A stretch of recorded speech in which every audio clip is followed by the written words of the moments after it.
اسرائیل کے شہر حیفا کی کیا اہمیت ہے اور اس کا انڈیا کے اڈانی گروپ کے ساتھ کیا تعلق ہے؟ اسرائیل نے جب ایران کی آئل ریفائنری کو نشانہ بنایا تو ایران نے اس کے جواب میں حیفا پر میزائل داغے۔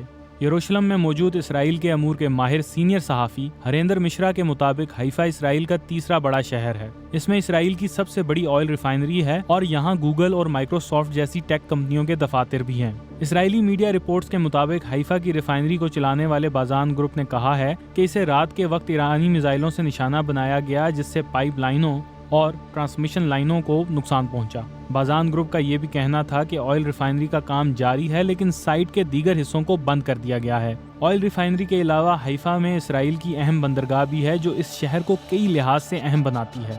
حیفا میں ایک بندرگاہ انڈیا سے تعلق رکھنے والے اڈانی گروپ نے 2023 میں حاصل کی تھی جس کے مالک گوتم اڈانی انڈیا کے وزیر اعظم نریندر مودی سے قریبی تعلقات رکھتے ہیں اور انہیں ایشیا کے امیر ترین افراد میں شمار کیا جاتا ہے۔